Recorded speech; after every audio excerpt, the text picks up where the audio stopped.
कांथ भांगी कोटियरु अधिक टंकार मोबाइल लुट एमिति घटना घटी मालकानगिरी रे दुकान कांथ भांगी मोबाइल दुकान रु कोटियरु अधिक टंकार मोबाइल फोन लुटि नहीं दुर्बृत्त।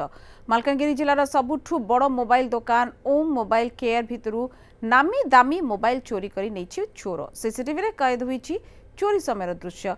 दुईज व्यक्ति मुहरे मास्क बांधी कांथ भांगिबा सहित दुकान रे प्रवेश करुछंती।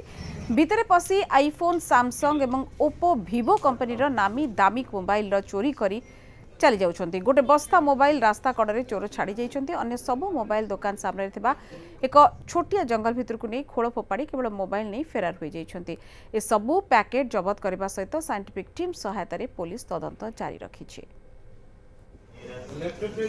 सकाल आम 9टा अधे 10टा भितर आसलु आसला दुकान खोला देखलु ना दुकान सब मोबाइल जगह ना तो आम देखला बेलू आम जो कांथ भंगा होना आम अनुमान के सीसीटीवी देखला जना पड़े ना दुई जन आसुँच लगुच सार मैंने पुलिस स्टेशन आसिले समस्ते